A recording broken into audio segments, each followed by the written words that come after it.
a ideia de fazer essa atividade, né, surgiu inicialmente numa reunião diária, né, dos professores da área de economia, mas aí também conversamos com o pessoal do sindicato e aí achamos que seria legal também expandir, fazer uma atividade, não só uma atividade do curso, mas uma atividade de greve mesmo, né?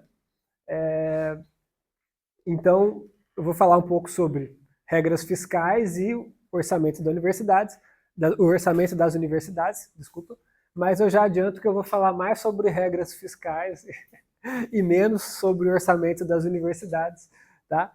Mas, enfim, só porque é mais a área onde eu me sinto mais confortável, tá? Bom, então, primeiro, assim, né, o que são regras fiscais? Né? As regras fiscais, elas são dispositivos legais, né, que são feitos no formato de uma lei ou de uma emenda na Constituição, certo? Que são feitas para restringir, né, de alguma forma, o crescimento do gasto público, certo?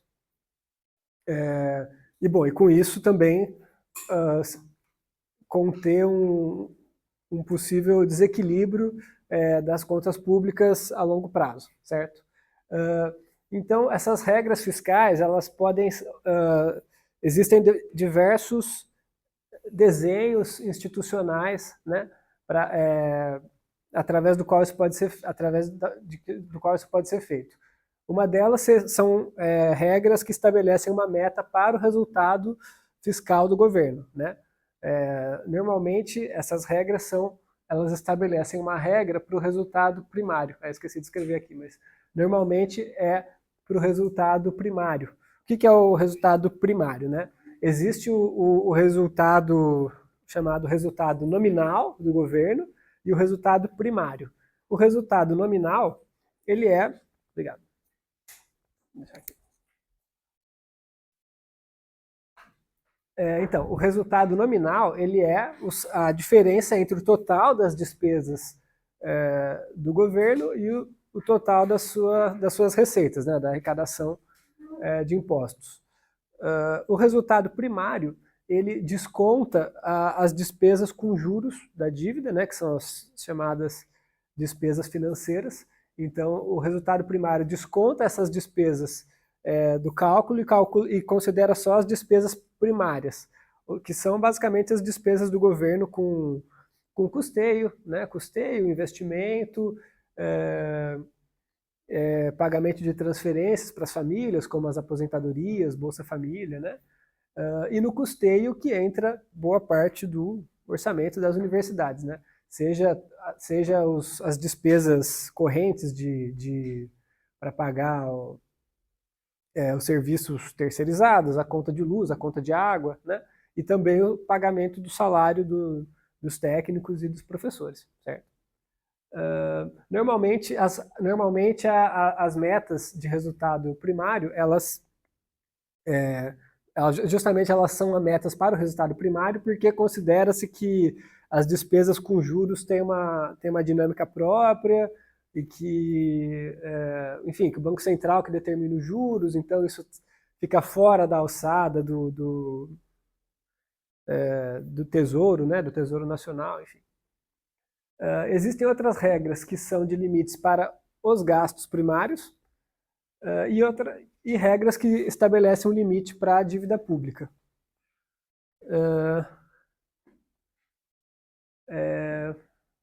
Tá, depois eu falo então das regras no Brasil. Bom, então a ideia, né, então por que essas regras são importantes, né? A ideia aqui, né, aí já começa a ter um pouco de teoria econômica por trás, né, do que justifica a existência dessas regras, tá? Então, a estrutura, vamos dizer, teórica, né, do que justifica a existência dessas regras é o seguinte, né?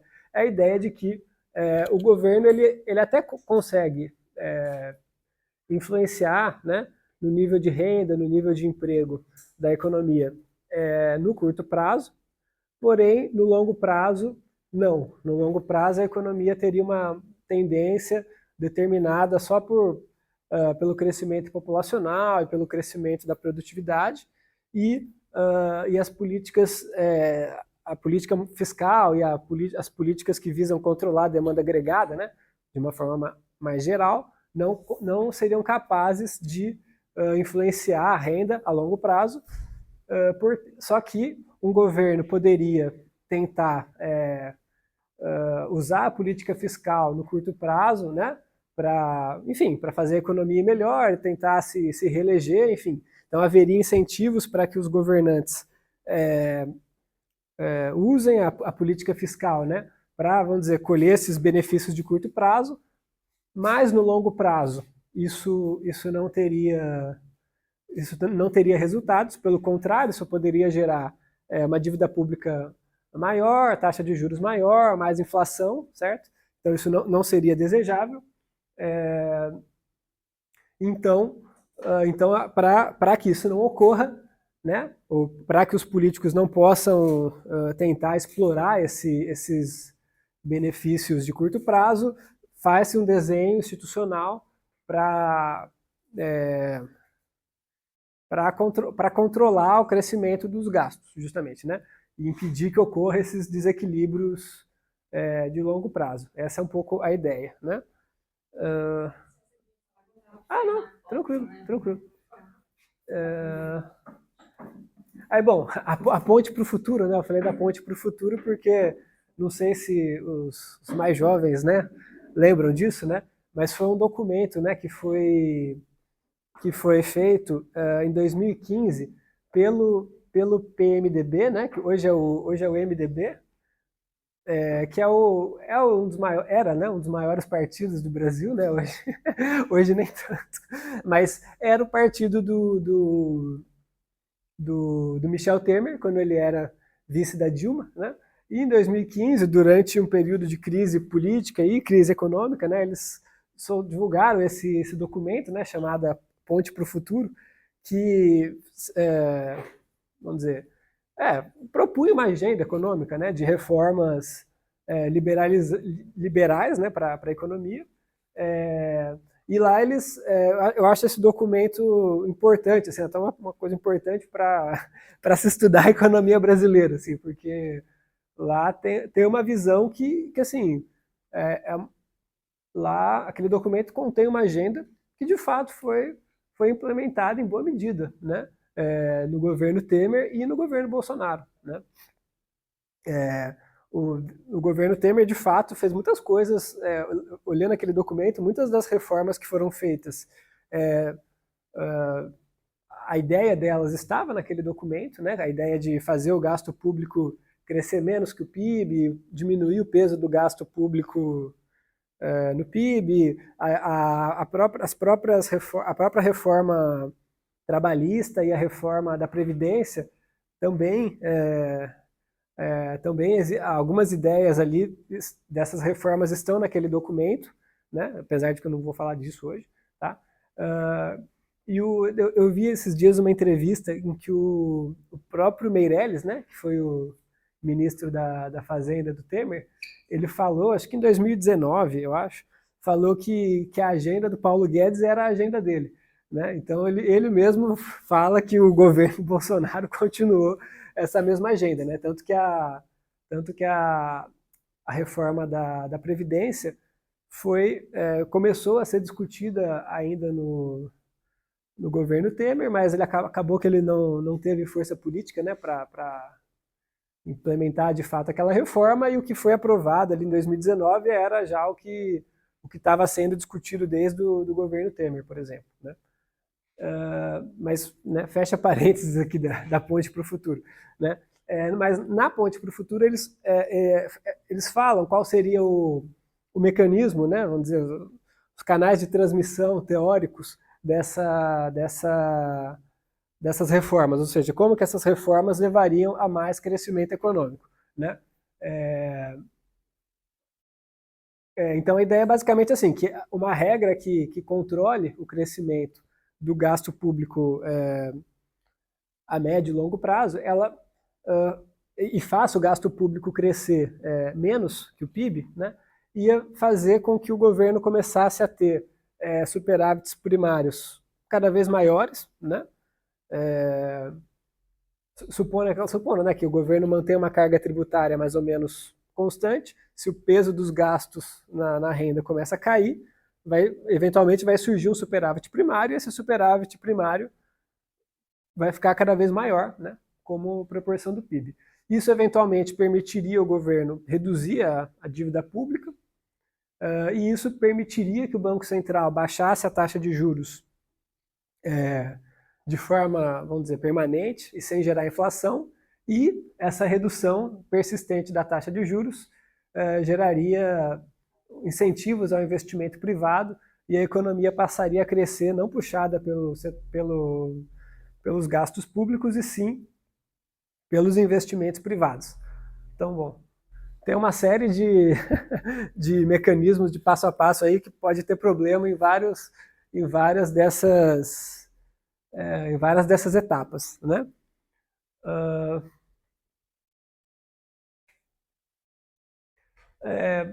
Falando um pouco das regras, assim, um rápido retrospecto dos tipos de regras fiscais que já foram adotados no Brasil, né?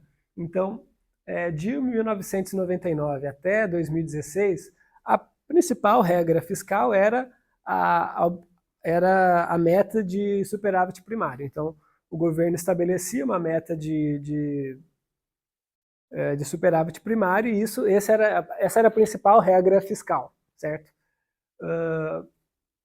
A partir de 2017, né, em 2016, o governo Temer conseguiu fazer aquela emenda na Constituição chamada do teto de gastos, certo? Que limitava que os gastos primários, ou seja, os gastos tirando juros, né? Os gastos primários do governo federal não poderiam ter um crescimento real. Esses gastos só poderiam ser reajustados pela inflação, mas sem crescimento real das despesas, né? E essa regra deveria valer por 20 anos, né? Até 2036, certo? Mas eu coloquei 2017 porque a emenda foi aprovada em 2016, mas então ela começou a valer em 2017, né? Então, esse foi um período onde a principal regra fiscal era o limite para o nível de gastos e não para as metas de resultado, né, de gasto menos despesas, gastos menos arrecadação de impostos. Tá? E esse teto de gastos vigorou mais ou menos, né, com algumas exceções que foram feitas, principalmente durante a pandemia, né, mas vigorou até 2022.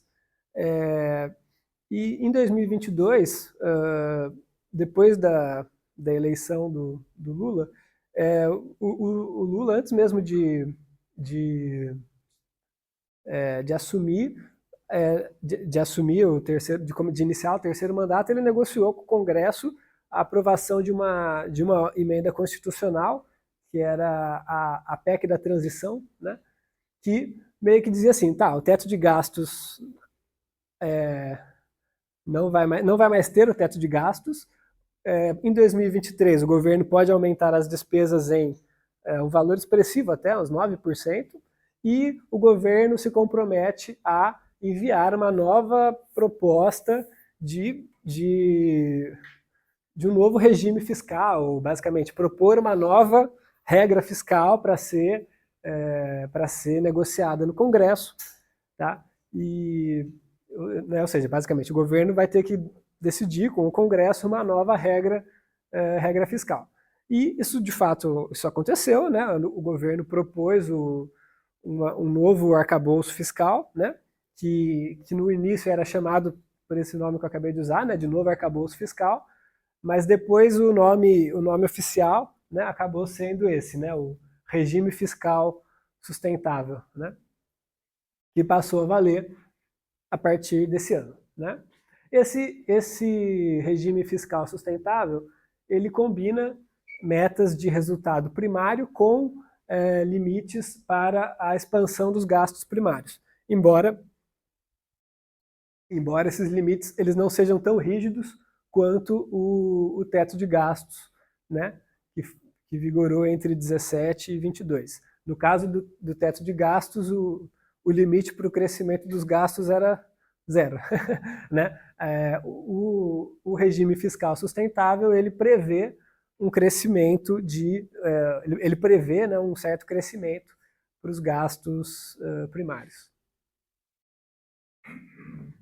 Ah, tá. Eu ia comentar uma coisa, que no Brasil acho que nunca teve nenhum tipo de meta para dívida, né? Que eu falei que é um dos tipos de regras fiscais, é um teto para a dívida pública, por exemplo, mas nos Estados Unidos, por exemplo, tem. Eles têm algumas regras lá que o que restringe o governo são metas para a dívida. Então, se a dívida não pode chegar naquele nível, então o governo tem que cortar gastos para impedir que a dívida chegue naquele nível, né? Só para mostrar que é uma regra que também é usada em algum lugar.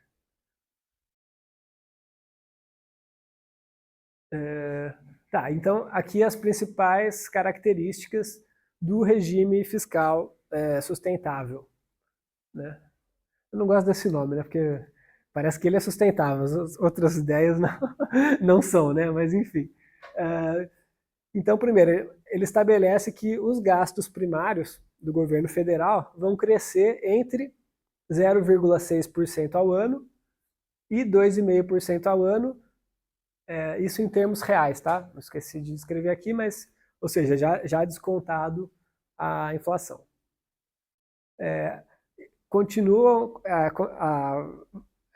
existem também as regras a meta de resultado primário, certo? Com a previsão de que o governo tenha tenha um superávit primário, ou seja, que os impostos sejam maiores do que os gastos primários, né? Hoje o governo tem um déficit primário, né? Os gastos primários são maiores que a arrecadação, e a meta do governo é justamente eliminar esse, esse déficit primário e ter superávites primários. A ideia é que ele tenha superávites cada vez maiores a cada ano. Assim, uma coisa importante é que a meta para o ano de 2024 é de zerar o déficit primário, né? Ter um resultado primário em torno de zero. Bom, outra característica importante é a seguinte: o crescimento das despesas ele pode ser no máximo 70% do aumento da arrecadação de impostos, certo? Então você calcula, os impostos aumentaram em, sei lá, 10 bilhões, então os gastos podem aumentar em 70% disso, 7 bilhões, tá? Isso, então, ou seja, essa regra ela estabelece que os gastos vão crescer menos que os impostos, certo? E assim, os impostos, né? O governo normalmente ele não estabelece quanto que ele vai tributar, né? Ele não fala assim, cada um tem que pagar tantos reais de impostos, né? Os impostos normalmente incidem sobre a renda das pessoas ou sobre o que a gente compra, né? Os produtos que a gente compra. Então, os impostos dependem do nível de renda, né? Dependem do que acontece com o PIB. Então, dados as alíquotas de impostos, a tendência é de que os impostos cresçam mais ou menos no mesmo ritmo que o PIB. E o novo regime fiscal, então ele prevê que os gastos vão crescer menos que os impostos. Então, muito provavelmente, também vão crescer menos que o PIB, certo? Então, isso gera uma tendência de diminuir os gastos públicos no total da renda nacional. Né? isso aqui, tá, tem um piso para os investimentos, né, para tentar preservar os investimentos, mas não é tão importante, tá? Tá, acho que tá, uma coisa importante é o seguinte, para o ano de 2024, o crescimento das despesas do governo já foi calculado com base nessa regra aqui, certo?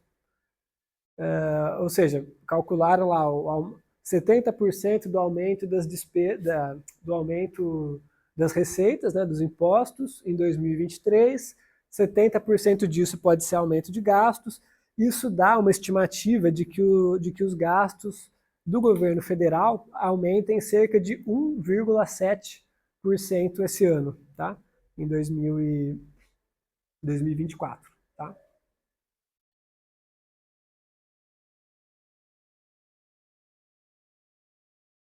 Tá bom, agora,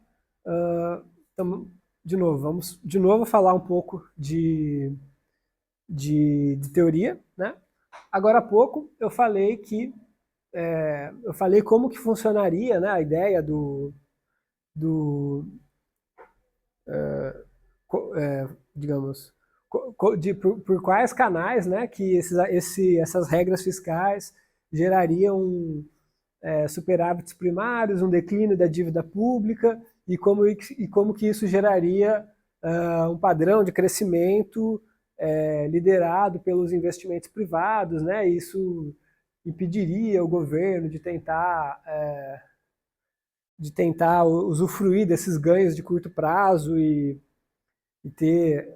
colher, digamos, dividendos políticos disso, né?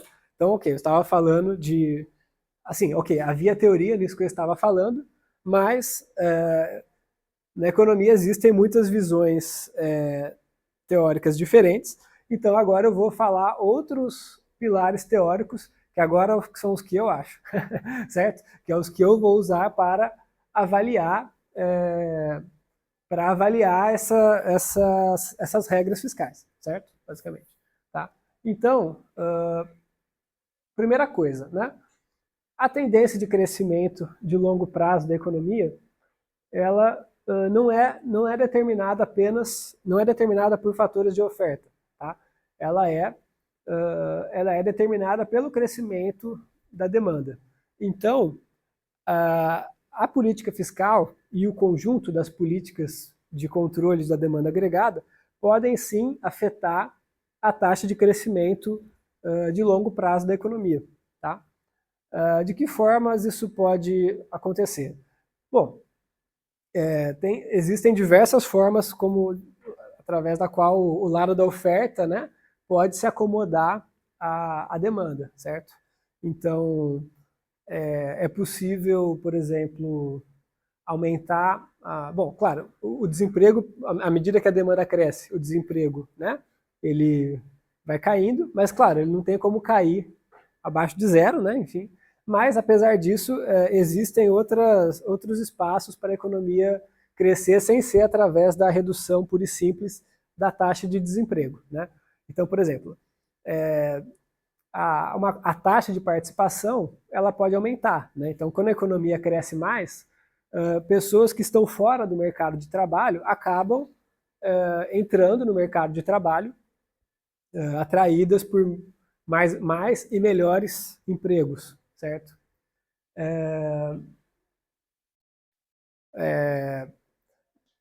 E essa taxa de participação, né, que é a parcela das pessoas em idade de trabalhar que trabalham ou que procuram emprego, né, essa parcela da população pode mudar bastante, né, a longo prazo, por exemplo. Então, por exemplo, existem muitas mulheres que não participam do mercado de trabalho, por exemplo, né, mulheres que são donas de casa podem entrar no mercado de trabalho e gerar mão de obra, né, necessária para que a economia cresça a taxas maiores. Pessoas que estão em atividades de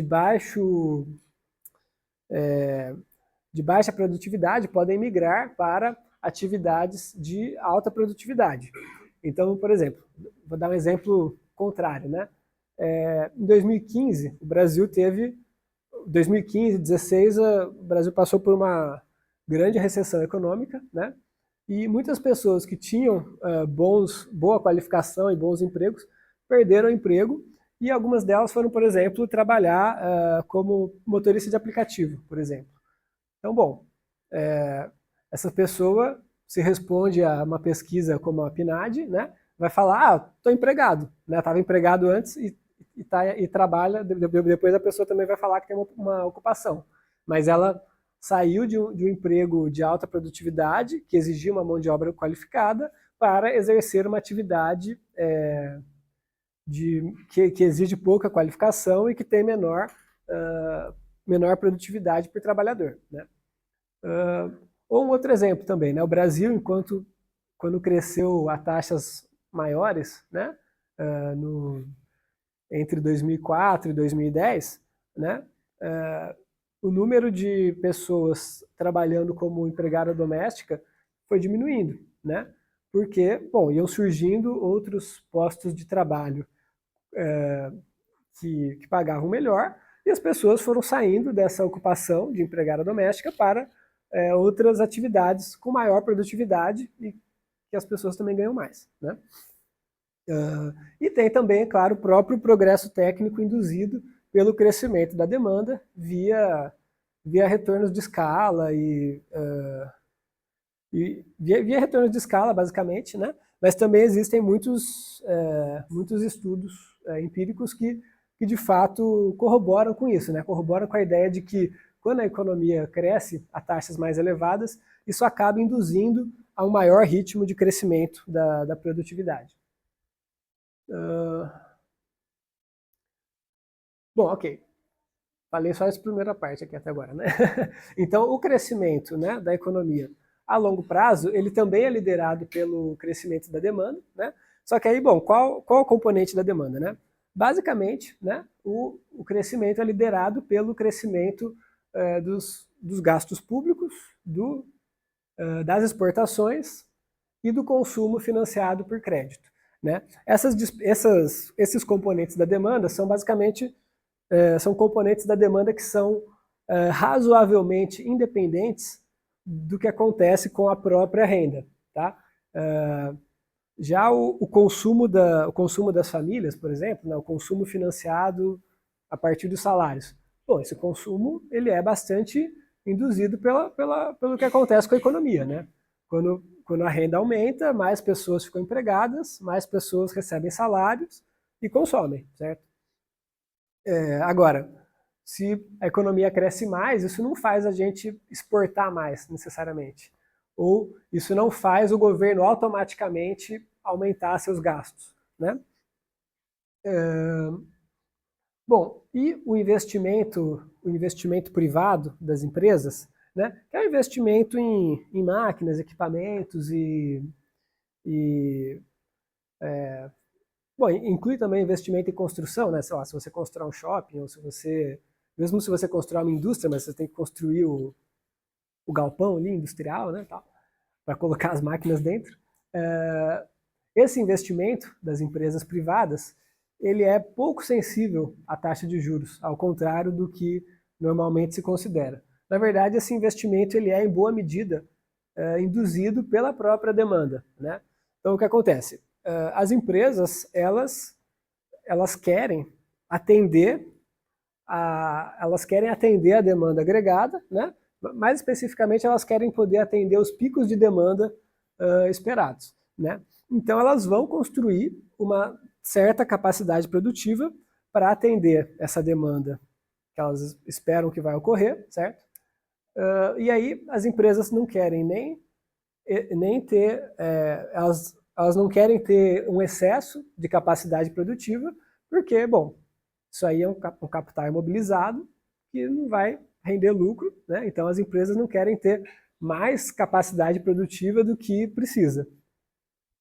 Mas elas também não querem ter menos capacidade produtiva do que o tamanho da demanda, porque aí elas correm o risco de não conseguir atender esses picos de demanda, certo? E podem perder parcelas de mercado para os seus concorrentes, né? Esses concorrentes podem ser tanto os concorrentes efetivos, ou seja, as empresas já instaladas naquele setor, quanto concorrentes potenciais, né? Ou seja, novas empresas que podem entrar naquele setor, se ainda não estão lá, né? Então, por conta disso, o tamanho da capacidade produtiva ele vai depender da demanda esperada. As empresas não vão querer ter mais capacidade produtiva do que a demanda esperada, porque isso é o capital que está imobilizado lá, que não está rendendo. Seria melhor ter investido menos e aplicado na dívida pública, né? E elas também não querem ter menos capacidade produtiva do que a demanda, porque aí elas correm o risco de perder parcelas de mercado, né, para os seus concorrentes. Tá? E, bom, e talvez faltou falar uma coisa meio básica, né? Eu estou falando de capacidade produtiva, né?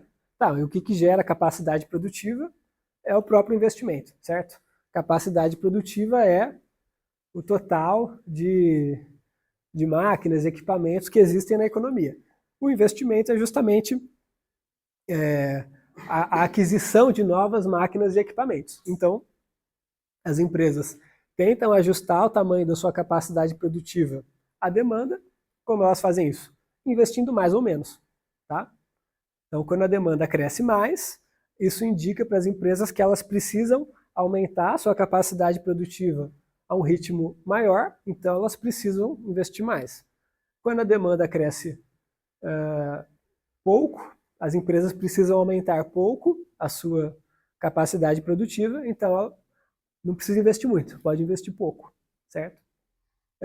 Então, estudos empíricos também que visam estudar esses determinantes do investimento costumam corroborar essa visão aqui, de que o investimento depende muito da demanda e pouco da taxa de juros, né? Para quem é economista, isso aqui é o efeito acelerador, né, dos investimentos. Bom, falando, depois de ter dito tudo isso, né,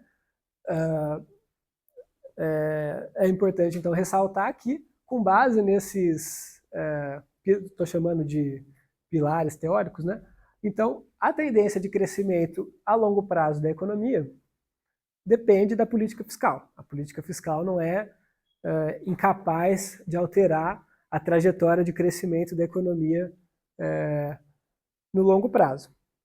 Então, bom, portanto, talvez não seja interessante desenhar regras fiscais que impeçam o crescimento do gasto público a longo prazo, já que esse gasto público ele pode sim afetar o crescimento a longo prazo da economia. Né?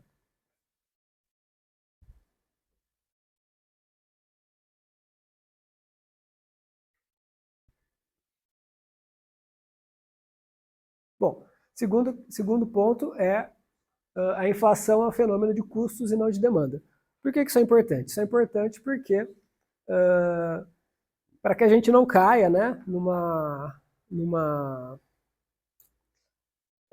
vamos dizer, num questionamento que às vezes pode ser um pouco raso, né, de que assim, mas então se o governo gasta mais, isso vai gerar inflação, né, ou isso vai gerar muita demanda e vai causar inflação? Não, né?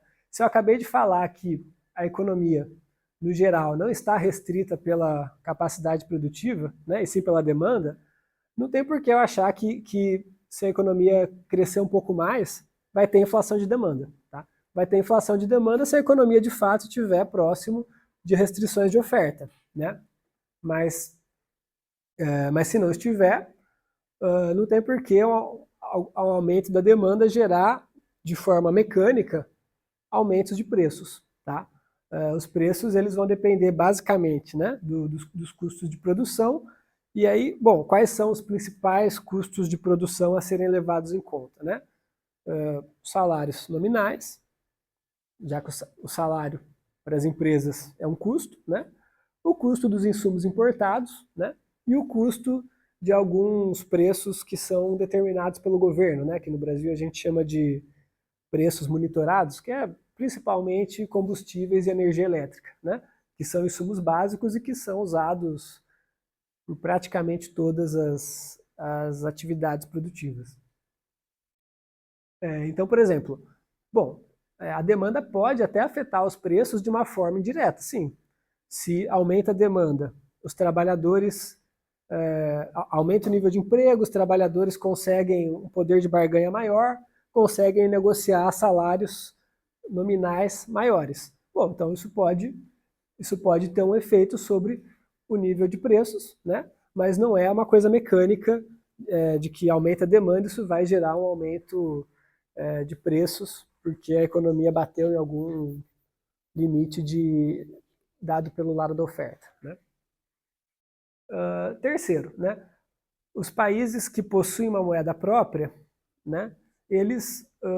Esses países, o Banco Central ele atua como um comprador de última instância dos títulos públicos, certo? O Banco Central, na prática, ele é um comprador de última instância e isso dá muita margem muita margem de manobra para os governos, né? Isso, no limite, faz com que o governo não quebre, né? Não entre em default nessa dívida pública que é denominada na sua própria moeda. Então, não confundir com a dívida externa e com países que possuem uma dívida pública em moeda estrangeira. Tá? Então, por exemplo, houve períodos em que o Brasil tinha o governo, né, o governo do Brasil tinha dívida externa, tinha dívida pública em dólares. Né? Bom, ok, aí a gente não imprime dólares, é diferente, né? Mas hoje, por exemplo, quase toda a dívida pública do Brasil é denominada em reais. Bom, e o Banco Central emite reais. Então, no limite, o Banco Central pode comprar essa dívida do setor privado. Né? E claro que isso também não vale para todos os países. Né? Por exemplo, na América Latina, existem muitas economias que são dolarizadas. Né? É o caso do Equador, do Panamá, qual mais? El Salvador, sim. Acho que Costa Rica também. Tá? Então, ok, bom, para esses países é diferente. O Banco Central e o governo deles não podem fazer qualquer coisa, né? Eles têm mais restrições. Mas o Brasil possui, né, uma soberania monetária, né? A moeda do Brasil é reais, quase toda a nossa dívida pública está denominada em reais, então isso também dá uma boa margem de manobra para o governo. Bom, e a outra coisa é a seguinte, o Banco Central, ele estabelece a taxa de juros, certo? Quem já foi meu aluno sabe, eu sempre falo, né, que muitas vezes quando a gente aprende, sei lá, o modelo ISLM, fala assim, você considera que o governo, que o Banco Central fixa a oferta de moeda, né? E, não, mas, bom, talvez, em algum período no passado fosse assim, mas hoje o Banco Central não fixa a oferta de moeda, né? O Banco Central fixa a taxa de juros. Então, quando tem a reunião do Copom, né? O Copom ele não define qual é o tamanho da base monetária do Brasil, né? Ele define qual é a taxa básica de juros, certo? E aí o Banco Central ele se compromete a comprar e vender, né, títulos de dívida pública de forma a fazer com que a taxa de juros seja próxima daquela que o Copom estabeleceu. E a taxa de juros dos títulos, né, da dívida pública que o Tesouro emite, elas tendem a se aproximar dessa taxa básica de juros do Banco Central. Tá? Claro que se for uma taxa de juros, se for um título de dívida pública de 10 anos, de longo prazo, bom, ok, vai ter um spread aí para cobrir esse prazo maior, né? Então, a taxa de juros desses títulos de 10 anos vai ser maior, né, do que a Selic, que é uma taxa de juros de curto prazo, né? Mas essa Selic é tipo um ponto atrator aí para o espectro de taxas de juros da economia, né? Por que isso é importante? Porque, olhando assim, né, a princípio não há uma relação sistemática entre o tamanho da, da dívida pública ou o tamanho do déficit público e essa taxa de juros, tá?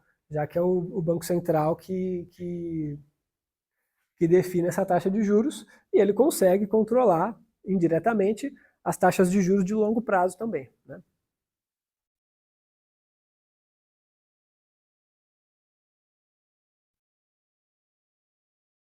Peraí, tomar uma água.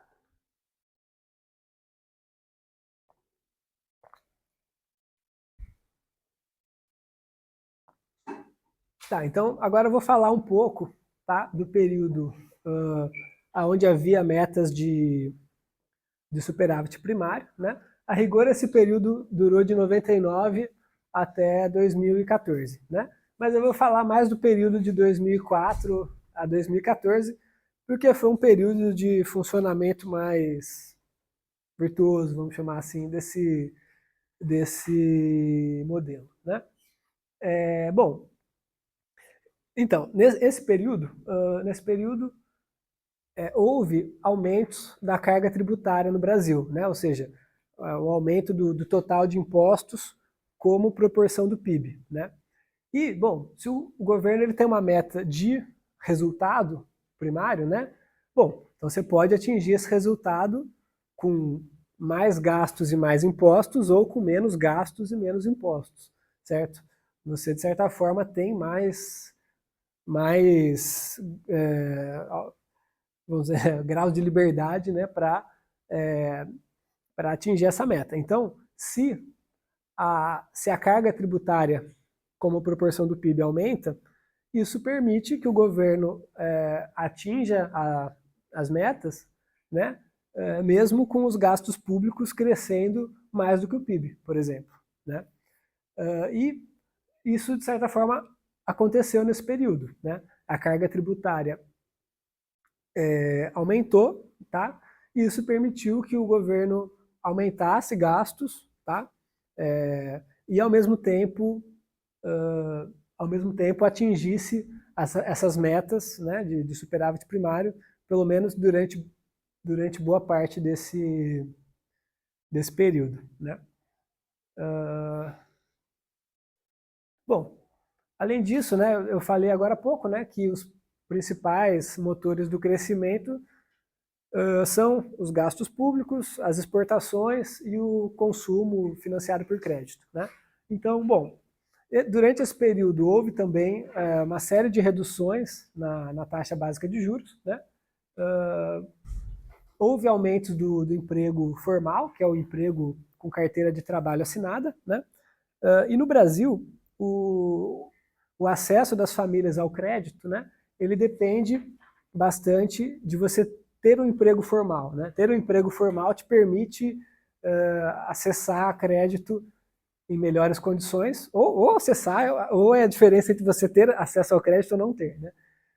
Então, como nesse período também o emprego formal cresceu como proporção do emprego total, isso também permitiu que o crédito crescesse bastante, tá? E com isso houve um boom de consumo de bens duráveis, né, como eletrodomésticos, né, televisão, geladeira, automóveis, e houve também períodos de alto crescimento do investimento residencial, né, das famílias. Isso também contou com políticas do governo voltadas para isso, né? Principalmente através do programa Minha Casa Minha Vida, né? Para quem já ouviu falar. Bom, e esse também foi um período de um crescimento relativamente elevado, né, da economia mundial, certo? Puxado em boa medida pelo crescimento da China, certo? E assim, eu diria que o Brasil foi mais ou menos, as exportações do Brasil cresceram mais ou menos no ritmo do PIB mundial, né? Na verdade, durante esse período, as nossas exportações cresceram até um pouco menos do que o comércio global, né? Mas cresceram a taxas elevadas e isso também constituiu uma fonte de estímulo. Então, ou seja, só que assim, se as exportações crescem, o consumo de duráveis, né, o consumo financiado pelo crédito cresce. Bom, isso gera crescimento, né, gera mais empregos, mais salários, mais consumo das famílias. Bom, isso também aumenta os impostos e permite que o governo aumente os seus gastos, né, num ritmo maior, de forma e ainda assim atinja as metas de superávit primário. Né? Bom, e no meio desse cenário, o investimento privado cresceu bastante também, né? Puxado por essas taxas elevadas de crescimento da economia. Depois eu vou mostrar uma tabelinha com isso tudo resumido. Bom, aí a partir de 2015, né, houve muitas mudanças no mix aí de políticas econômicas, né? Em 2015 e 2016, o governo Dilma fez grandes cortes de gastos, né? Isso teve um efeito bastante recessivo sobre a economia nesses 2 anos, né? Nesse período houve também a Operação Lava Jato, então os investimentos da Petrobras, por exemplo, que não entram no orçamento do governo, mas também tem uma importância também são importantes para a economia do Brasil. Esses investimentos também caíram muito, então tudo isso somado teve um efeito muito recessivo, né? Eu não vou falar agora por que a Dilma fez isso, porque acho que senão não vai ficar muito demorado, né? Mas depois a gente pode discutir um pouco mais isso. E poucos meses depois, né, do impeachment da Dilma, o Congresso aprovou a emenda constitucional, né, conhecida lá como o teto de gastos, certo? E esse teto de gastos vigorou mais ou menos, né, até 2022, durante a pandemia, né? Esse teto foi desrespeitado, isso acabou sendo flexibilizado, né? Acho que principalmente em 2020, porque, enfim, não tinha como, né? Assim, pagar o auxílio emergencial e, e financiar as outras políticas necessárias, né, para combater a pandemia, respeitando o teto de gastos. Então, até o governo Bolsonaro acabou tendo que ceder, né, diante desse cenário e flexibilizar o teto de gastos. Né? Bom, nesse período, né, o endividamento das famílias, né, ele já era mais alto. Né? Quando começou o ciclo de crescimento do crédito, ali no começo dos anos 2000, as famílias tinham poucas dívidas. Então, isso significa que tinha mais espaço para tomar mais crédito, né? As famílias tinham mais espaço para se endividar. Bom, hoje o endividamento das famílias é mais alto, então elas também têm menos espaço para tomar mais crédito. Então, mesmo hoje, quando a taxa de juros diminui, isso tem um efeito bom sobre o crédito para as famílias, né? Mas esse efeito não é tão grande assim, porque porque as famílias têm um espaço menor para tomar mais crédito. Tá? E o crescimento das exportações? Bom, eu diria que, de novo, o Brasil continuou seguindo mais ou menos o crescimento do comércio internacional e do PIB mundial. Tá? Então, o nosso market share aí no comércio global ficou mais ou menos constante nesse período. Tá? A economia mundial cresceu um pouco menos nesse período, então as exportações também cresceram um pouco menos, mas eu não acho que isso seja tão importante no Brasil. Assim, o Brasil é uma economia relativamente fechada, né? Então as exportações não têm um peso tão grande assim na, na, é, na economia brasileira. Então, quando as exportações crescem muito, isso ainda assim não é capaz de gerar por si só uma trajetória de crescimento duradouro a taxas elevadas, né? Bom, então, mas esse foi o período onde o governo adotou ali a agenda da Ponte para o Futuro, certo? Que eu falei mais cedo. Então, o governo apostou nisso, né, em promover um ajuste fiscal de longo prazo, né, com o argumento de que isso geraria uma redução sustentável das taxas de juros e que isso ia fazer a economia crescer puxada pelos investimentos. Bom, o que aconteceu é que com os gastos públicos pararam de crescer, o consumo financiado pelo crédito, na verdade, até acho que caiu durante esse período todo, assim, ó, acumulado nesses anos todos.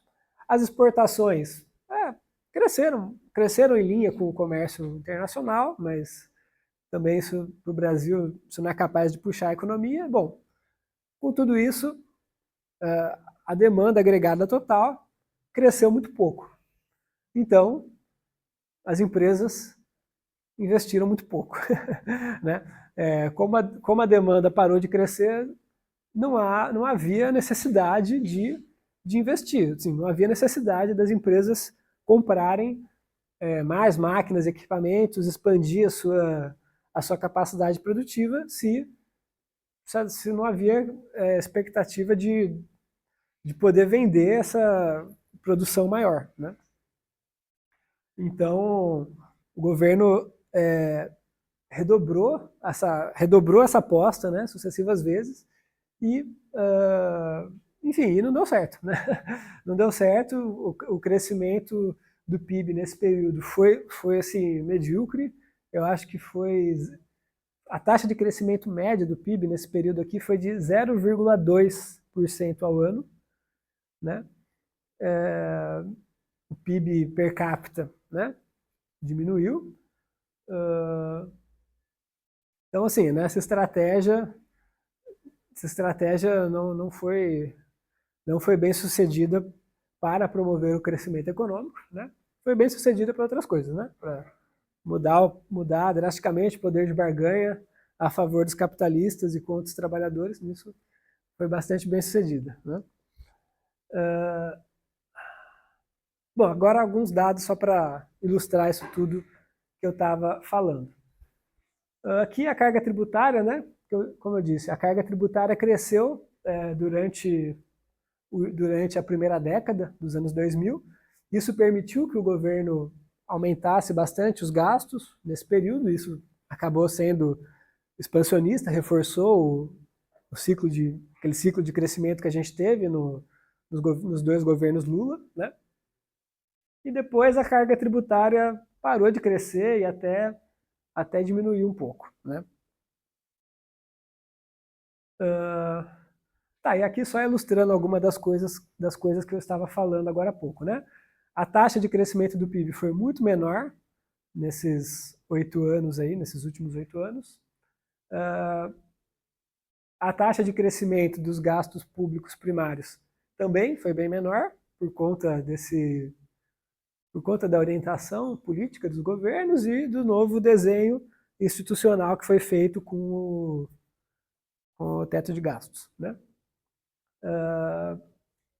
O consumo de bens duráveis e o investimento residencial, que eu falei, né, que são bastante sensíveis às condições de crédito, cresceram bastante entre 2004 e 2014 e caíram, né, caíram, essa é a taxa média por ano, tá? Não é o acumulado. Então caíram bastante também, de 15 a 22. As exportações, a taxa de crescimento das exportações caiu um pouco, mas isso tem a ver também um pouco porque a taxa de crescimento da economia mundial também diminuiu um pouco. Bom, e o investimento privado não residencial, né, que é investimento em máquinas e equipamentos, que eu estava falando. Bom, quando o PIB crescia quase 4% ao ano, o investimento privado também crescia a taxas elevadas, né? Porque era preciso aumentar a capacidade produtiva para atender essa demanda que crescia quase 4% ao ano. Bom, depois que a demanda parou de crescer, não precisava mais investir, então o investimento privado caiu 0,8% ao ano de 2015 a 2022. Então, só ilustrando, né, o que estava nos últimos 2 slides. Bom, agora, né, estamos chegando agora no terceiro governo Lula.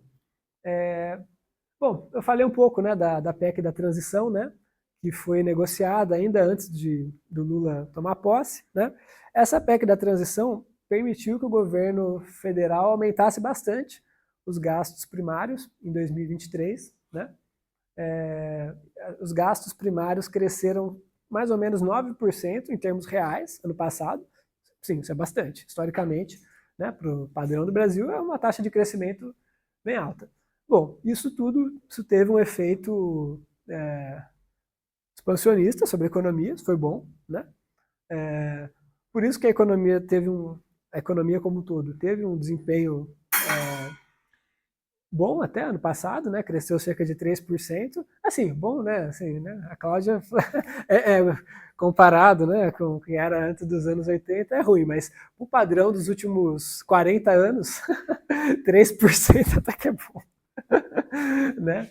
É bom, assim, é uma taxa de crescimento alta, não em termos absolutos, em termos relativos com a história recente do Brasil. Né? Bom, e isso também possibilitou até que a gente tivesse um aumento ano passado. Né? Né? Bom, mas esse orçamento, né, do ano passado foi feito ainda quando não estava vigente esse novo regime fiscal sustentável. Né? Agora, o orçamento de 2024 já foi elaborado seguindo as regras estabelecidas por esse regime fiscal sustentável, né? E acho que eu falei agora há pouco, né, que a taxa de crescimento dos gastos dos gastos do governo federal em termos reais a taxa de crescimento prevista é de cerca de 1,7%. Tá? Esse valor ainda está sujeito a contingenciamentos. Por quê? Porque o governo também tem que atingir a meta de resultado primário. Então, se as receitas forem menores do que as esperadas, né, o governo pode fazer cortes de gastos para atingir a meta. Né? Bom, e aí, bom, dado isso tudo, né, bom, sobra menos dinheiro também, né, para tudo, né, mas inclusive para a universidade, para aumentar os salários dos técnicos, dos professores e aumentar o orçamento discricionário das universidades. Então, bom, em meio a esse cenário, né, de fato fica difícil aumentar o orçamento das universidades, que é o que estava no título do evento. Né? Mas, assim, o que eu gostaria de ressaltar, que eu espero que talvez também tenha ficado claro, é que isso é uma camisa de força autoimposta. Né? O governo estabeleceu uma série de regras que limitam o crescimento dos gastos. Bom, aí uma vez que você está dentro dessas regras, de fato fica difícil você aumentar o orçamento das universidades, aumentar os salários dos professores, dos técnicos. E além de que isso é uma camisa de força autoimposta, espero ter mostrado também que isso não é bom para a economia como um todo. Né? Quando o governo adota uma política fiscal mais restritiva e desenha regras fiscais que tornam mais difícil o crescimento do gasto público, isso, além disso diminuir o orçamento dos diversos órgãos que compõem o governo, isso é ruim para a economia como um todo. Né? Isso gera menos crescimento da demanda e gera menos crescimento do emprego e da renda como um todo, né? Não só a curto prazo, mas também a longo prazo. Tá? Esse é o último slide? Não, esse já foi. Esse é o último. Então é isso.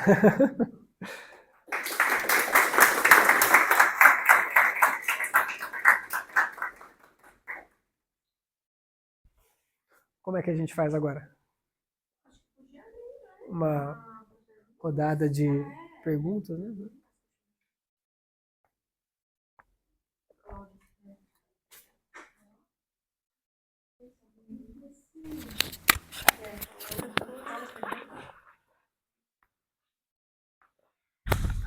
Alguém coordena ou eu mesmo coordeno quem vai falar? Não, quem quiser levantar a mão. A Cláudia, eu vi que anotou bastante coisa. Né?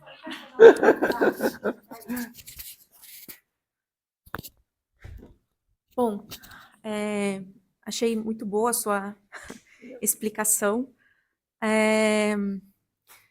Mas, assim, o governo colocou essa camisa de força, né? Se autoimpôs. E, na verdade, escolhe e faz... ele tem algumas prioridades. Né? Dentro dessa camisa de força, ele tem algumas prioridades. Então, ao que parece, as universidades e a educação não é uma prioridade dentro desse espaço orçamentário. Existem outras categorias que receberam, né, um reajuste esse ano, etc.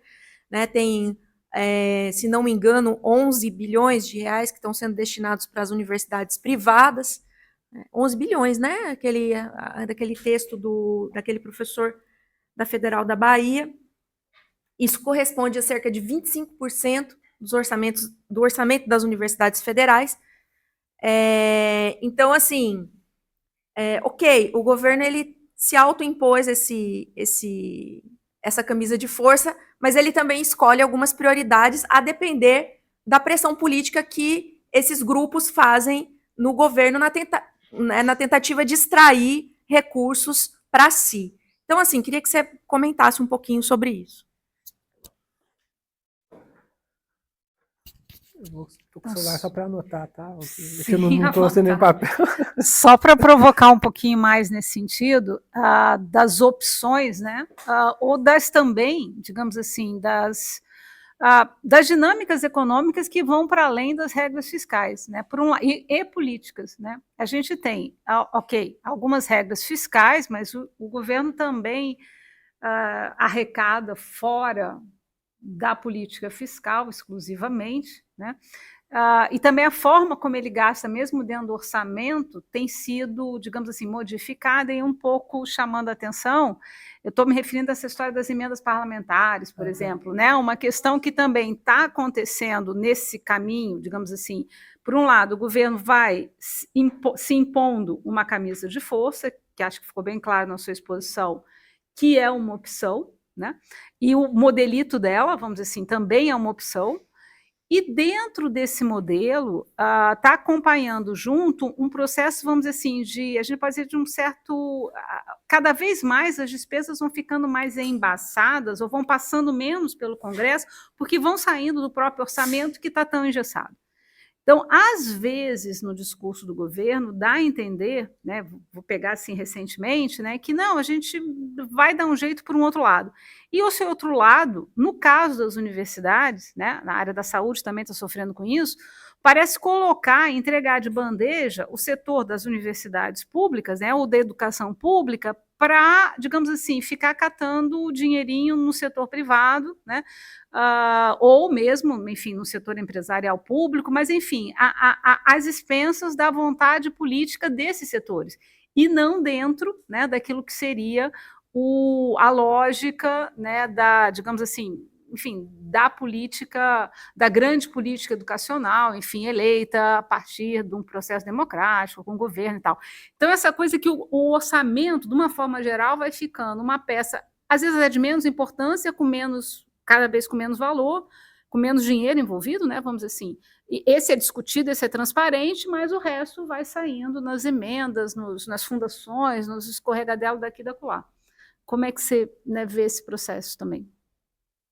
Mais alguém? Fazer 3, né?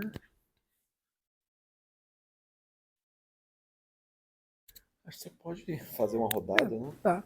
Não, acho que, na verdade, eu não tenho muito a dizer, porque acho que eu concordo assim, com vocês, né? Não, de fato, de fato, acho que a gente não é uma prioridade, né? E também, assim, tem categorias que têm mais poder de barganha, né? Para conseguir aumentos do que a gente, né? Então, policiais sempre conseguem, militares sempre conseguem, juízes sempre conseguem, né? E a gente não, né? Até porque eu acho também assim, quando a gente para, né, não gera nenhum transtorno, né, assim, na sociedade. Agora, se a polícia faz greve, isso gera transtornos e o governo acaba tendo que às vezes, ceder rapidamente às demandas deles, né? Enfim, é uma série de fatores, né? E sobre a questão do orçamento, não, sei lá, concordo com você assim, desse problema, né? A questão das emendas parlamentares, acho, eu acho complicado que primeiro que são gastos que não vou nem entrar na questão de que são gastos que muitas vezes os políticos fazem isso para ter algum esquema de corrupção, não vou nem entrar nisso. Eu acho que o ruim é que são gastos que cada deputado usa da forma que achar e não, da forma que achar melhor e não tem esses gastos não estão integrados a um projeto, né, mais bem estruturado, né, de políticas, não só política econômica, nas políticas setoriais, né. Então, tipo, não, a gente quer, então, fazer uma obra aqui, a gente quer construir um hospital, não, então usa a emenda para isso. Não, né? Cada um usa do jeito que quiser, né? E, assim, acho que isso, não sou cientista político, mas acho que isso gera uma vantagem pro político que já é deputado, né? Em relação ao que não é, né? Porque ele vai poder, de certa forma, ele vai sei lá, poder usar isso para ficar mais conhecido entre os eleitores, né? Enfim, acho que também isso é um pouco complicado, né?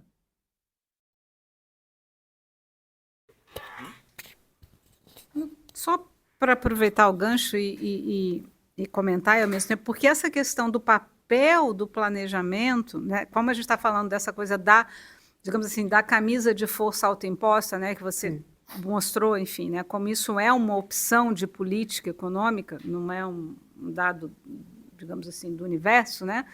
A mesma coisa acontece com o que vai acontecendo com o planejamento ao longo dessas estruturas, né? Você não tem espaço mais para planejar, né? Cada vez você tem menos espaço financeiro e as estruturas em si também já vêm sendo destruídas digamos assim, já há algumas décadas, né? Então, isso vai deteriorando muito a qualidade das políticas públicas. Parece assim, né, uma coisa meio... como é que... Será que assim é uma coincidência, vamos dizer assim? Acho que não. Coincidência? Acho que não. Obrigado. Bom, primeiro também, parabéns, é muito bom poder contar com esse espaço, né? Que bom que também a greve possibilita um espaço como esse de diálogo e entre, né, a gente, tanto docentes, também estudantes, tomara que se amplie mais cada vez isso. Eu acho que essa greve, ela já teve alguns elementos positivos, assim como saldo, né? Primeiro, que, mesmo que mínimo, quase nada, já houve um pequeno avanço do que tínhamos há um mês atrás, antes da greve, em termos de sinalização salarial e orçamentária, inclusive, né? Porque o governo também liberou 347 milhões que estavam represados por o MEC. Então foi também um ganho de greve. Acho que também recoloca, né, a tática da greve, porque a greve é uma tática, né, não pode ser pensada como objetivo último, enfim, mas como uma tática ainda importante, embora, como o Guilherme falou, é diferente para diferentes categorias. E colocou, eu acho, também o debate sobre o fundo público em pauta, né? Com todos os bilhões de pés atrás, com a Folha de São Paulo, por exemplo, sobretudo nas pautas sobre a universidade, porque vários editoriais são num sentido privatista. Hoje teve um café da manhã daqueles podcast da Folha sobre a greve das universidades e foi muito bom. Foi uma entrevista longa com a Graça Dweck.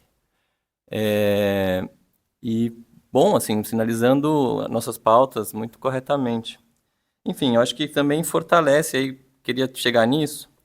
Bom, fortalece também o espaço sindical, e aqui eu faço um convite muito encarecido para que todo mundo se sindicalize, porque é importante, porque essa disputa, esse processo é também material, é também, né, braços, cérebros e também sindicalizações. Bom, mas a pergunta iria no sentido de: há um sentimento, acho que num campo progressista, de que o governo ainda estaria em disputa. Alguns rumos da política do governo ainda estariam em disputa. E me parece que esse cenário, essa conjuntura tem mostrado que não, infelizmente, né? Então, eu queria te ouvir sobre isso e também quais cenários, dentro dessa sinalização que o governo está fazendo, né, priorizando um ajuste fiscal e não priorizando os setores como saúde e educação, inclusive pretendendo tirar o piso de saúde e educação para um futuro próximo, que é 2026, né? Como que isso vai afetar politicamente, né?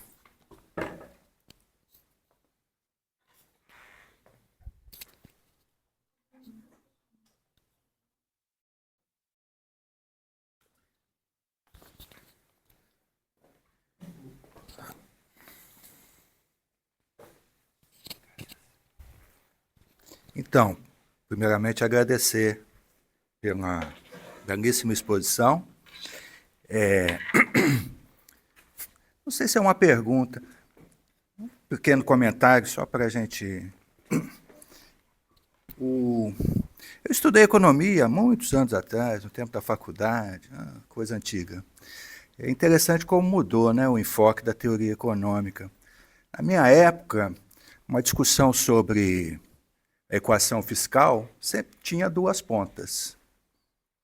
A equação fiscal tem a ponta da despesa e a ponta da receita, né? Eu percebi que você se fixou mais na ponta da despesa. E eu sinto falta dessa segunda ponta da equação, porque é justamente aquela que incide, vamos dizer assim, no bolso da burguesia, né? Os impostos no Brasil, como a gente sabe, são regressivos. Os pobres pagam mais impostos que os ricos. E isso, evidentemente, tem consequências sobre o famoso equilíbrio fiscal, que foi belamente exposto pelo professor. Eu compartilho da avaliação do Fernando que a greve já é um êxito, não só pelas conquistas econômicas. As pequenas conquistas econômicas são muito importantes, mas a greve colocou sobre a mesa uma discussão que não estava na pauta do governo. O professor Fernando Haddad, com o seu famoso arcabouço fiscal, tem evitado essa discussão, que é precisamente o que você chamou dessa camisa de força autoimposta. Eu diria que, na verdade, isso é o resultado de uma equação política que nós não escolhemos, vamos combinar. Para derrotar o fascismo, nós tivemos que aceitar uma frente política amplíssima. A gente, inclusive, do nosso campo, que já caracterizou o atual governo como um governo de centro-direita. Gente histórica, não sei se vocês ouviram. Então, essa equação política, digamos, não foi uma escolha nossa, mas das circunstâncias históricas em que a gente se encontra, de um avanço mundial do fascismo, e aqui dentro de saber que o inimigo mora ao lado, né? Está prontinho aí para nos atacar. Então, mais uma vez, te parabenizando, dizer que a greve também já, por si só, eu acho meritória, já conseguiu pautar uma discussão que não estava sendo colocada na mesa. Eu acho que ela coloca essa discussão sobre a mesa e isso é muito positivo. Mais uma questão. Daqui de trás se vê um ponto luminoso aqui em você, tão interessante na sua blusa, parece que tem uma... É o microfone. É o microfone. Igual esse. É um vagalume, né?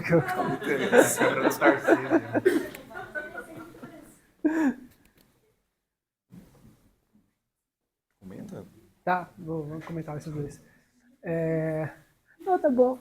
Não, primeiro falar do que você falou assim dos impostos, né? Não, de fato, assim, é algo que eu poderia ter discutido mais, sim. Eu acho que eu particularmente acho que a carga tributária pode aumentar.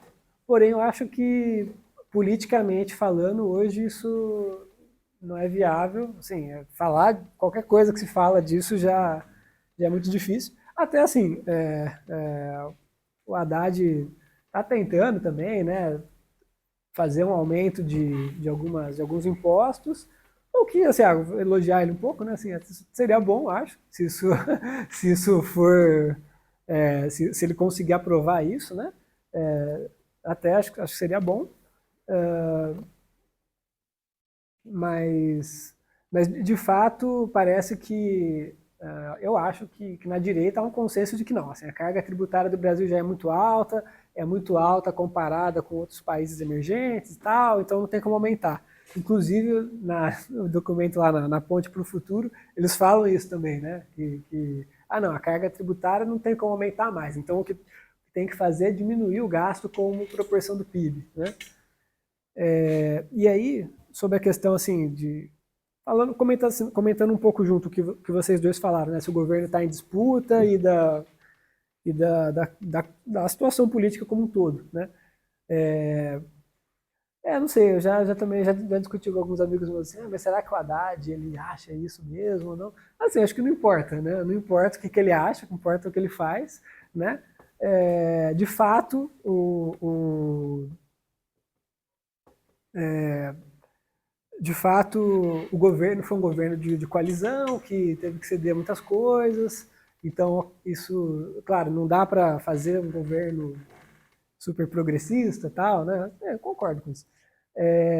Mas também, assim, a gente comentou isso, aquele debate que teve ano passado, né, do arcabouço fiscal, que eu até falei assim, o governo não tem tanta autonomia, assim, o Congresso é muito conservador e tal, mas assim, eu acho que o governo começou pedindo muito pouco nessa discussão do regime fiscal sustentável, né? Porque assim, o Congresso é conservador, assim, tem que começar pedindo um pouco mais para quando negociar lá você conseguir um pouco menos. Eles já começaram pedindo muito pouco, né? E tanto que assim, os principais pontos do arcabouço, os principais pontos que o governo propôs inicialmente passaram, que a coisa das despesas só poder crescer 70% do crescimento do gasto, das metas de superávit primário. Assim, essas principais coisas passaram. Isso nem gerou questionamento. O que teve questionamento foi mais algumas questões secundárias, de tirar tal despesa da conta e tal, né? E assim, o projeto de lei, né, desse novo arcabouço fiscal ou regime fiscal sustentável, ele foi aprovado com muita folga no Congresso, né? Então, acho que talvez tinha alguma margem de manobra aí para tentar alguma coisa um pouco melhor.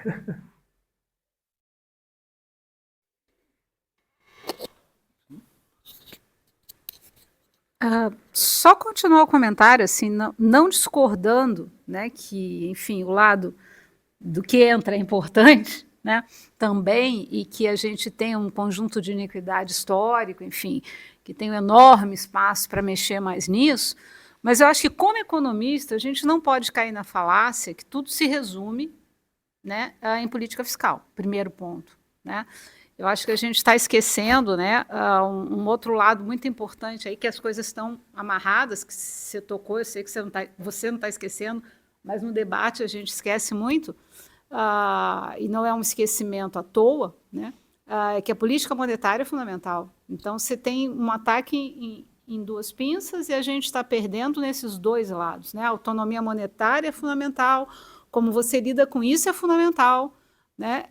Então, mesmo com a nossa política, enfim, de impostos absolutamente, enfim, injusta, vamos colocar assim, para dizer o mínimo, né? Você teria espaço para crescimento, mesmo mantendo esse imexível, que é injusto, né? Você não precisava dessa barbaridade, né? Na verdade, você está caminhando de um lado que a gente está vendo hoje no Congresso conservador, os conservadores com pauta mais progressista que os parlamentares do governo, gente, pelo amor de Deus. Como assim? Tá difícil essa desculpa esfarrapada. Tem gente, né, você tem pauta hoje que o pessoal, digamos assim, né, a base do governo tá com posições mais conservadoras em relação aos gastos do que, enfim, os conservadores, né? Então, assim, eu acho que a gente está dando muita desculpa, muitas vezes, e pressionando pouco, né? Talvez a gente também, do mesmo jeito que o governo também já começou pedindo pouco, eu acho que os eleitores também estão precisando, né, provavelmente, se colocar mais, enfim, lembrar para que as coisas foram postas, né? Aonde estão. Não, eu acho que você entrou num ponto interessante, eu queria explorar um pouco mais. A gente, esses últimos dias, e na reunião da última Assembleia, isso ficou também um pouco claro. Dentro dessa lógica de aproximação e afastamento, ou da tentativa de atrair certos grupos dentro da sociedade, nós, na universidade, somos aqueles que, dentro do chamado distribuição espacial do voto, né, nós somos aqueles que o governo jamais espera que vai votar em outro grupo que não no próprio governo. Então, nós somos considerados aqueles que dificilmente vai votar em um outro candidato que não no próprio governo. E essa garantia, do ponto de vista da distribuição do voto, faz com que o governo possa nos tratar com esse desprezo e indiferença em relação às instituições e os seus cargos, professores e técnicos e mesmo estudantes. Porque dentro da distribuição do espaço do voto, nós não ameaçamos votar em outra força política. Nós somos parte do mesmo bloco, né? E é assim que geralmente se trata os aliados, se trata pão e água para que você possa fazer aliança com os adversários e possa comprar o apoio do adversário. Ou seja, dentro da distribuição do espaço do voto é assim que se comporta e é assim que o governo tem se comportado nesse aspecto, né? Por exemplo, Guilherme chamou a atenção daquele tema do início do segundo governo Dilma, quando ela fez o policy switch, né? Fez o estelionato eleitoral. Prometeu que ia retomar investimento e fez exatamente o oposto, né? De certa maneira, nós estamos vivendo algo parecido. Quer dizer, você faz uma eleição tentando precisamente recuperar um espaço de manobra, eleger um governo, evitar o pior, né? Mas não... Você evita movimentos mais ousados. Por exemplo, no Ministério da Educação. O Ministério da Educação é um ministério que é liderado por um membro que foi governador do PT, mas é uma pessoa completamente comprometida com interesses alheios à agenda histórica do Partido dos Trabalhadores na educação. Seja por causa da reforma do ensino médio, seja por causa de outros temas ligados à forma como ele vê a universidade e as suas alianças com grupos de lobby financeiro. Quer dizer, tem uma dimensão, e aí, claro, né,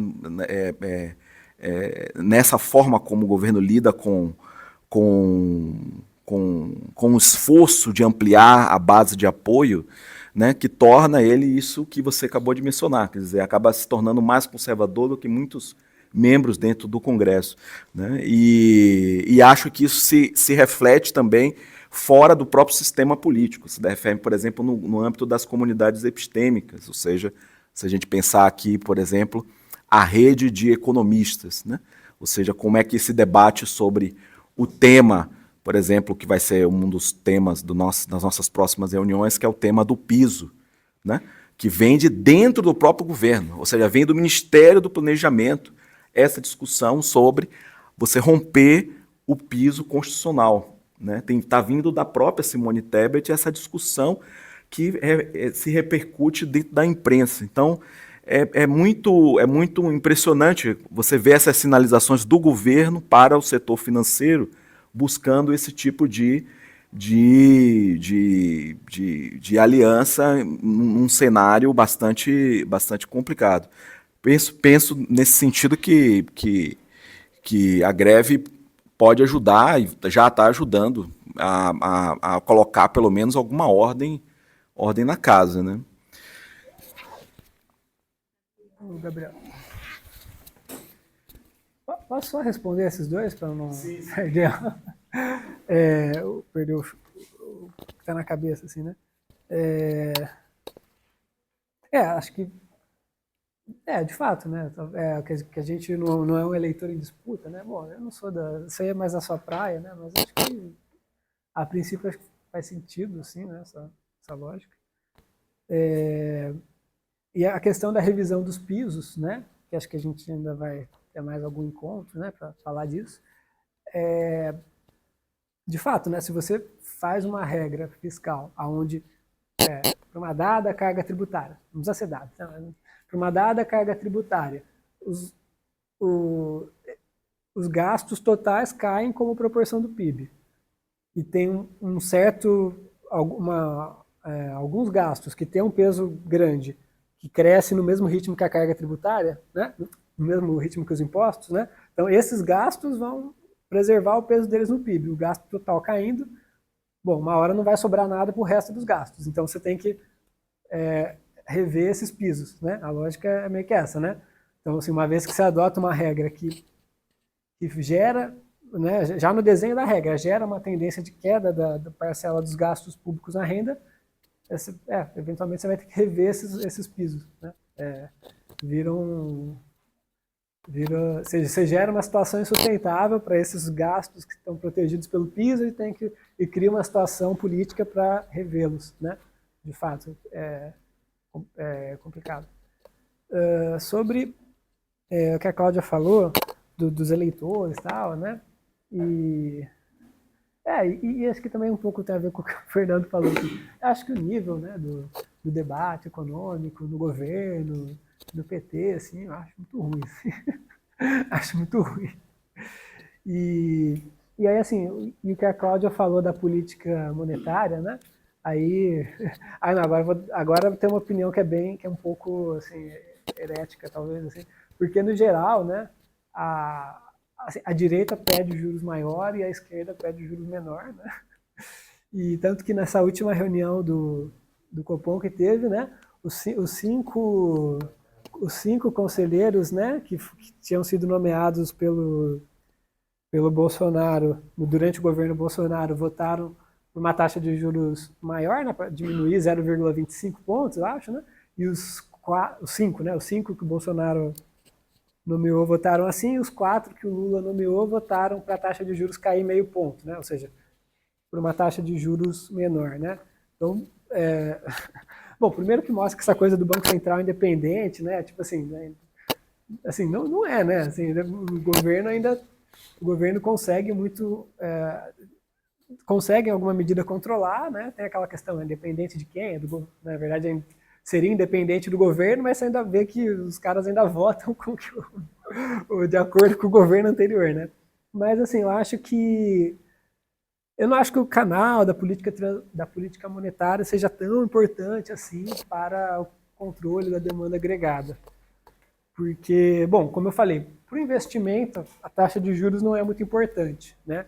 É importante para o crédito, né? Para as famílias, ok. Mas em certas circunstâncias, como quando o endividamento está muito alto, também não é tão importante, né? E tem uma outra coisa que é assim, o efeito, né, da taxa de juros sobre a taxa de câmbio, né? Uma taxa de juros maior, ela tende a gerar uma valorização, né, da moeda nacional, né? O que gera um salário real maior, porque cai o preço dos insumos importados. E eu acho que esse canal no Brasil ele é importante, ou seja, o real mais valorizado, né, uma taxa de câmbio menor, é bom para o salário real e é bom para o consumo, né? Porque diminui o preço dos insumos importados, diminui o preço de alguns bens e aumenta o salário real. Esse canal é importante e acho que é pouco discutido, né? E bom, e ok, tem o canal do câmbio sobre as exportações e as importações, né? Então uma taxa de juros, um câmbio mais desvalorizado geraria mais exportações e menos importações, o que, né, também seria bom. Mas também no caso do Brasil essas elasticidades, né? A elasticidade de câmbio das importações e das exportações também é baixa, né? Então, ou seja, quando cai a taxa de juros, quando cai a taxa de juros, né, assim, discutindo todos os efeitos. Sobre o investimento, nenhum efeito importante. Sobre o crédito para as famílias, teria um efeito expansionista. Sobre as exportações e as importações, também teria um efeito expansionista, porque poderia desvalorizar o câmbio, aumentar as exportações, diminuir as importações. Só que são efeitos pequenos. Agora, se essa redução dos juros, né, desvalorizar o câmbio e aumentar os preços e diminuir o salário real, é um efeito contracionista via redução do salário real, né? Que eu acho que é um efeito pouco discutido e que eu acho que é grande no Brasil, né? Então, por exemplo, o Campos Neto, né, colocou a taxa de juros em 2% durante a pandemia, né? Então, mas a gente não acha que ele é o guerreiro Campos Neto por causa disso, né? Na verdade, foi muito ruim aquilo. Combinou-se uma grande desvalorização cambial com um grande aumento de preço internacional das commodities, que gerou uma inflação de mais de 12%, e o salário real caiu muito. Então, eu diria que naquele cenário de juros muito baixos, os juros muito baixos foi contracionista, até, por ser feito no salário real. Então, acho que tem muitas coisas a serem discutidas, talvez essa relação não seja tão linear, mas eu acho que por conta disso tudo ela não é tão forte. E acho que isso também é um debate que a esquerda também não faz muito bem. Pode ir para o próximo. Vou fazer mais um comentário do que uma pergunta, né? Se você conversar com qualquer pessoa da base do governo e você fazer algum tipo de crítica, né, ao arcabouço fiscal ou até a reforma tributária, a maioria vai falar que vai concordar com a crítica, mas vai falar que o governo tinha que fazer, né? Depende da barganha como se fala, da Câmara, né? O governo não tem mais o que fazer, ele fez o máximo que poderia para melhorar o teto de gasto. Porém, se você analisar qualquer tipo de comentário que o Haddad fez, ele sempre deixou muito claro que o arcabouço fiscal ele foi feito da maneira que ele queria. Não foi feito porque ele achava que, dependendo do poder de barganha, ele poderia ter conquistado mais. Todo tipo de fala que ele fez, e até recentemente eu achei muito engraçado que ele compartilhou um artigo no Twitter, não sei se vocês chegaram a ver, de um economista chamado Braulio Borges, eu não sei se ele é liberal, não sei, mas no artigo esse cara defende basicamente que o governo ele precisa cortar dinheiro da aposentadoria para conseguir equilíbrio fiscal no longo prazo. Então, e ele falou, olha, indico muito esse artigo brilhante, não sei o quê. Então, tipo, fica muito claro que ele é um liberal, né? Não só ele, né? A Simone Tebet, a gente já sabe que é uma liberal. Ela já é muito mais claro, né? A gente tinha dúvida, não sabia Ela já tanto, deixou né? isso claro na campanha. Então.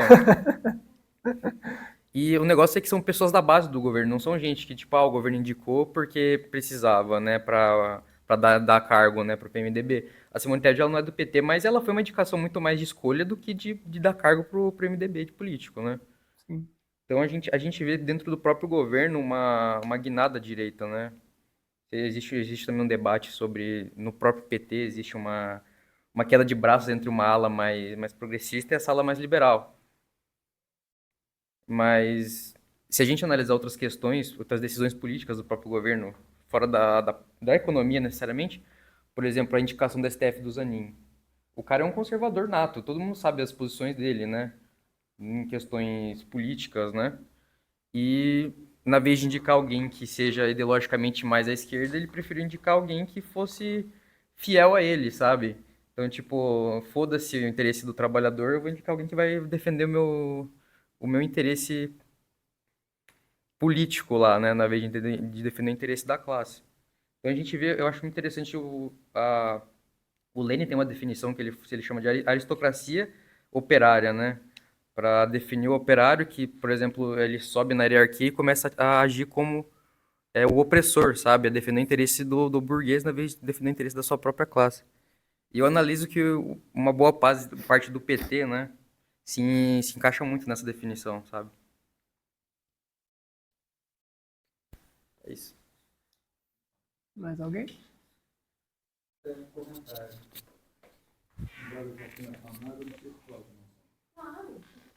o microfone aqui. Acho que pode. Ah, precisa sim, porque a gente está filmando e é. Mas inibe também, né? Não, comentário. Estou entendendo que a roda está aberta já, né? Você não fica preocupado em ter que. Eu não acompanho assim o debate econômico para e passo. Até onde eu sei, dentro do Partido dos Trabalhadores, não existe consenso em torno da agenda econômica. E publicamente a gente vê isso. A Gleisi Hoffmann diariamente bate no Banco Central e por tabela, no próprio Haddad. Então, não há um consenso em torno disso. Eu atribuo mais a essas circunstâncias em que nós estamos vivendo. E aí não dá para separar a política do sentido dessas medidas. Eu não acompanhei essa campanha. O que me disseram é que as pressões, Cláudia, para uma carta ao povo brasileiro chegaram a ser maior do que lá em 2002.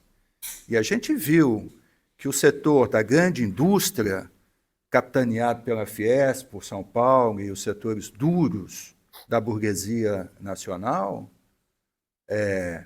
não embarcaram na campanha até o último segundo, mantendo uma pressão nessa linha dos mercados, impor a camisa de força.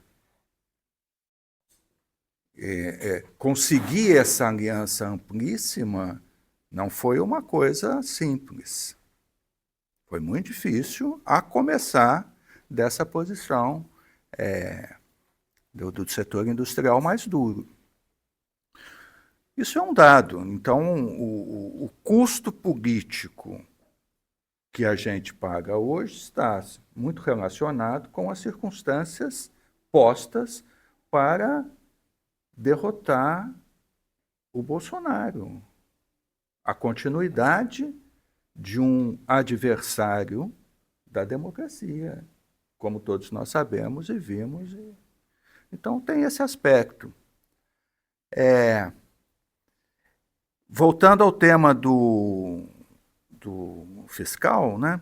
Eu me recordo demais de um debate político lá em 89, na campanha, entre o Brizola e o Fernando Henrique Cardoso. O Fernando Henrique foi muito duro com relação àquelas escolas, né? Como é que se chamava do Brizola? O CIEP.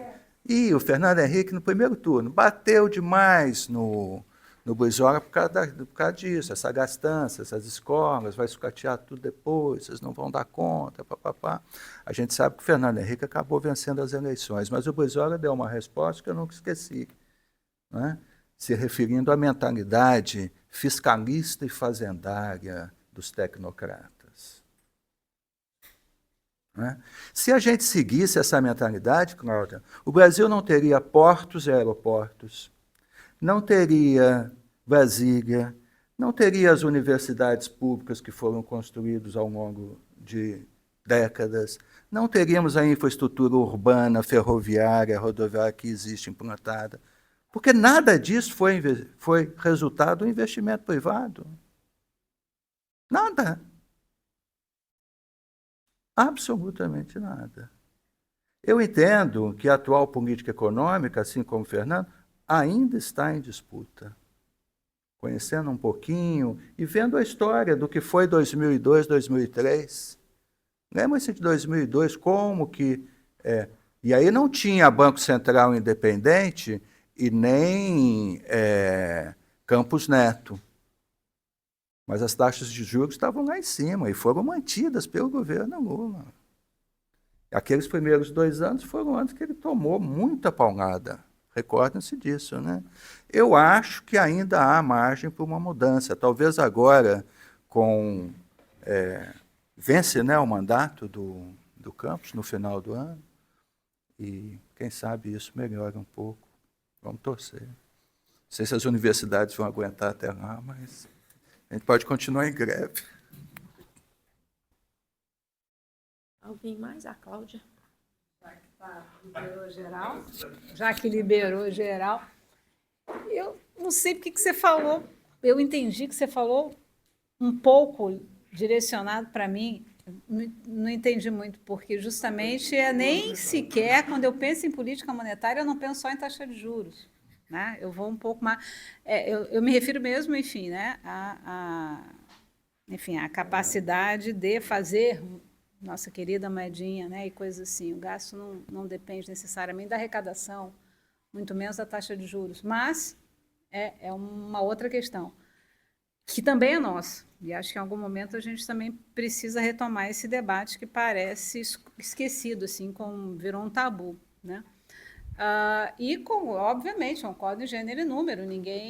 Alguém que pense, né, faça uma analogia com a conta do Estado, com a bolsa da dona de casa, não irá a lugar algum. Ninguém cresce fazendo isso. Mas hoje em dia, até você pensar em crescer é um pecado. Né? Cada vez que o Brasil cresce, meu Deus, a gente tem que fazer alguma coisa, porque as taxas de crescimento estão aumentando e isso vai levar o país à bancarrota.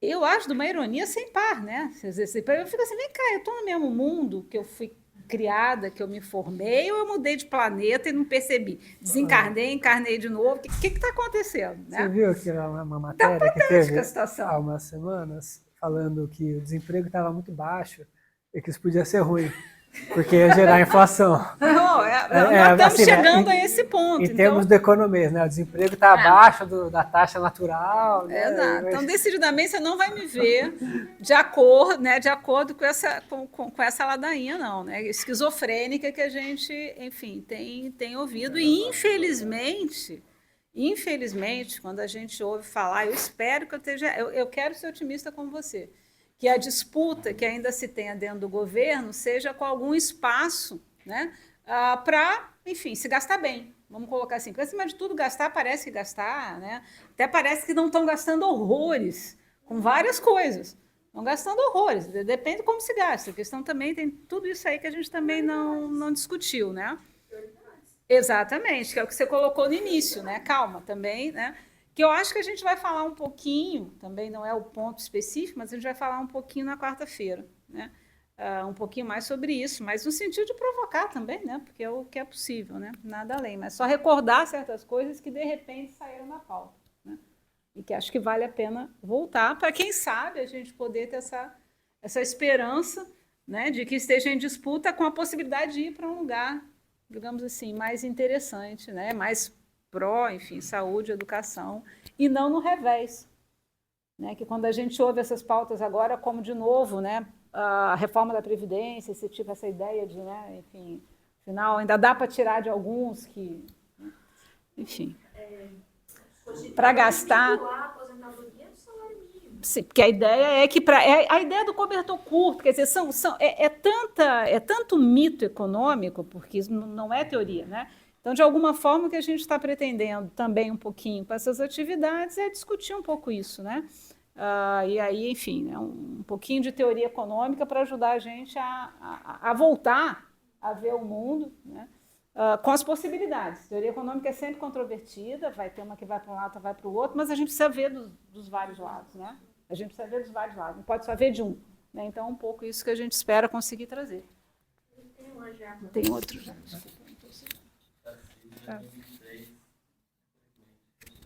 É, O Tarcísio, em 2026, se não houver nenhuma mudança na conjuntura, assim, com um monte de pressão das classes trabalhadoras organizadas, não estamos vendo por onde, né, os centrais sindicais cada vez mais populares. Nesse cenário, no cenário de ajuste fiscal, satisfeito com o Tarcísio. acho que o que vocês falaram. De fato, assim, o governo tem certas restrições políticas por conta da coalizão e tal, mas é isso também, né? Se o governo for muito ruim, perde a eleição em 2026, né? É um risco, né? E por ser muito ruim, eu digo principalmente na área econômica, né? Porque quem vota no Lula é o trabalhador mais pobre, né? Assim, essa pessoa acho que tem que sentir que teve uma melhora de vida, senão para votar nele de novo em 2026, eu acho, né? Acho que isso é o risco, né? De querer ser tão contido, né? A ponto de perder a próxima eleição, né? Mas de fato, assim, é claro que tem vozes que discordam, né, dentro do PT, né? Mas assim, de fato, no momento, elas estão perdendo, assim, é tipo isso, a Gleisi Hoffmann fala que é contra, sei lá o quê, se ela é presidenta do partido e fica por isso mesmo, né? Não acontece nada, né? Eu sei que eu falei que isso não importa, mas né, eu acho que no fundo o Haddad ele concorda com essas coisas que estão sendo feitas assim na cabecinha dele, embora não importe, eu acho que de fato acho que ele concorda, ele acha bom, ele acha que o caminho é esse mesmo, né? E é isso. A gente pode... Você quer comentar? Não sei comentar, mas a tragédia são os quadros que você mostrou no final, né? Acho que pode encerrar, né? Para poder não...